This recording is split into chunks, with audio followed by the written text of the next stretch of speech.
Susubukan kong ipaliwanag ang lahat ng kailangan mong dadalhing requirements, lahat ng proseso at lahat ng babayaran kasama ang penalty sa pagpaparenew ng lisensya sa loob lang ng 10 minuto. Kaya, hello netizens, una mong gawin ay kumpletuhin ang lahat ng requirements. Madali lang naman ang requirements sa pagre-renew ng lisensya. Una, ang iyong lumang license card. Hindi photocopy, hindi duplicate, kundi yung mismong original card na galing sa LTO. Pangalawa, medical certificate. Dito kadalasan tumatagal dahil sa mahaba ang pila. Kung makakahanap ka ng accredited medical clinic sa labas ng LTO, mas maganda. Para pagdating mo sa LTO office, diretso ka na agad sa renewal process. Kung ayaw mo naman mahassle sa oras o sa paghahanap ng clinic, gayahin mo na lang yung ginawa ko na pumunta ng maaga dahil sigurado namang merong clinic na malapit sa LTO office. Mamaya makikita mo to sa video. Pangatlo, ang Comprehensive Driver's Education Certificate of Completion, CDE for short. Ito ang bagong requirement ng LTO. Pag-usapan muna natin ang CDE. Ano nga ba ang CDE o Comprehensive Driver's Education? Ang CDE ay refresher exam para sa lahat na magpaparenew na lisensya. Kapag naipasa mo to, makakakuha ka ng Certificate of Completion na siyang requirement din sa pagre-renew ng lisensya. Payo ko sa'yo na kunin mo agad ito bago ka pumunta sa LTO office dahil matagal din ito sagutan. Maaaring bumagsak ka sa unang subok kaya kailangan mag-focus sa pagsasagot. Ngayon tuturuan kita kung paano nga ba makukuha ang requirement na ito. Una, gamit ang iyong phone o laptop na may internet connection, pumunta ka sa Google tapos i-type mo ang portal.lto.gov.ph. Tapos, i-click mo yung unang entry. Sa mismong website, mag-register ka o mag-login. Once makapasok ka na, i-click mo sa taas ang e-learning. Tapos, dumiretso ka na sa driver's license renewal course. Pagkatapos mo, ay mapupunta ka dito. I-click mo naman ang CDE Online Validation Exam. Sunod naman ay pindutin mo ito para makapag-exam ka na.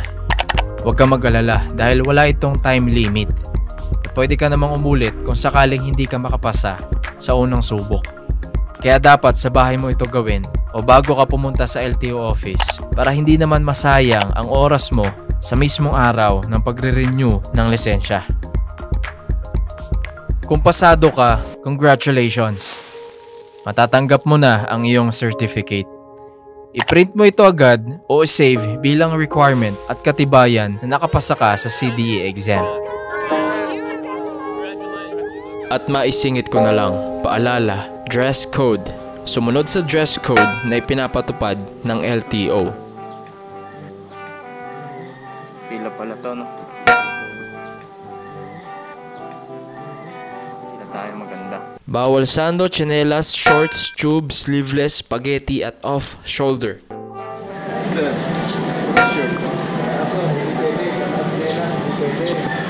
Irespeto ang dress code. This applies to all government establishments. Kasi uuwi ka talaga sa inyo para lang magpalit. Tulad neto. We interrupt this program. This is not a test.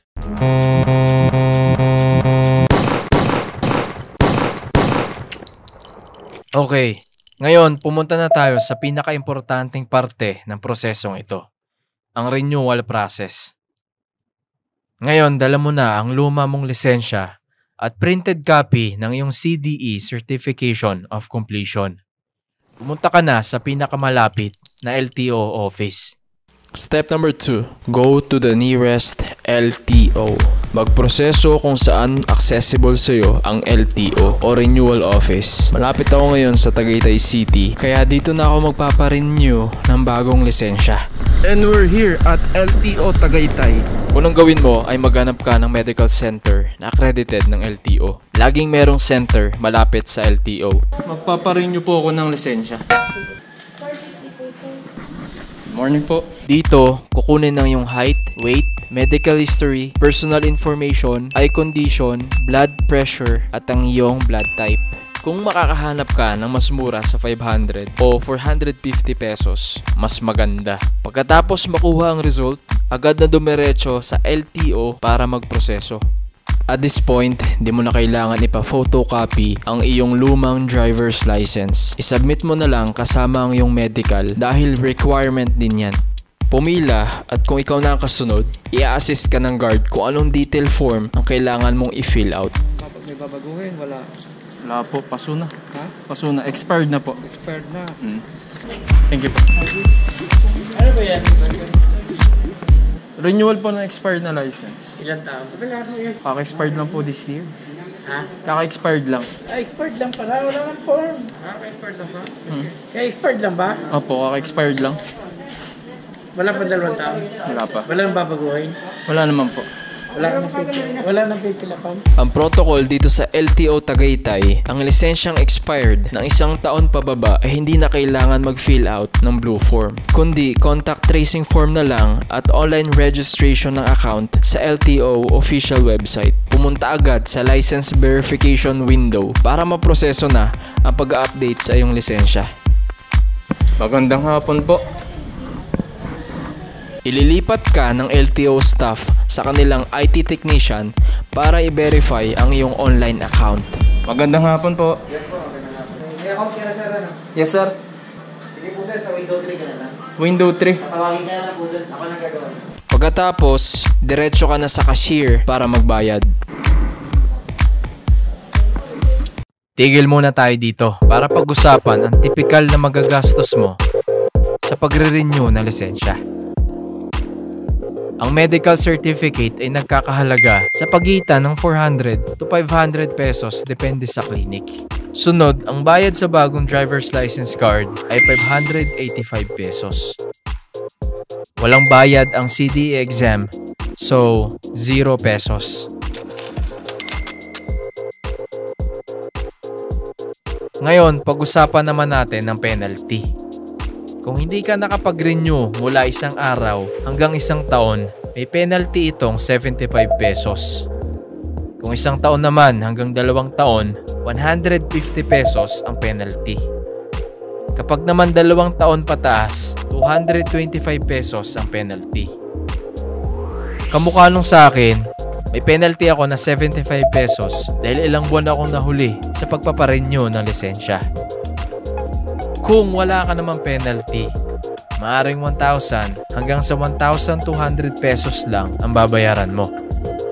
Kung may penalty ka naman, maglalaro yan sa 1,500 hanggang 2,000 pesos pataas. Magdala ng extra cash, panggas at pangkain sa labas. Tuloy na tayo.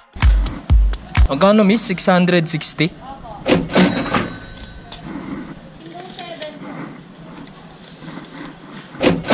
Salamat po. Pagkatapos magbayad, bumalik uli sa verification window para mag-process ng biometrics, digital signature at bagong picture mo sa driver's license. Ang huling step ay license releasing. Hintayin ma-encode ng LTO staff ang updated data mo. Magantay pa ng ilang minuto habang piniprint ang bago mong lisensya. Pag sumenyas ng ganito ang LTO staff, ibig sabihin i-verify na ang fingerprint mo. And that's it. Ibibigay na sa'yo ang fresh at bago mong driver's license. Ngayon, iwas ka na sa argumento at basag ulo sa mga enforcer.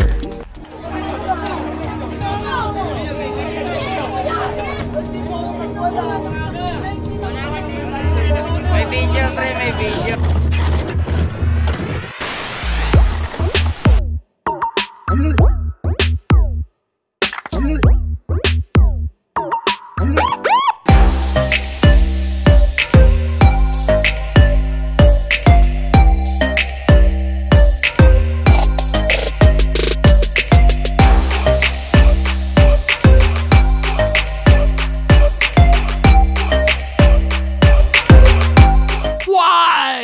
Stop it right now.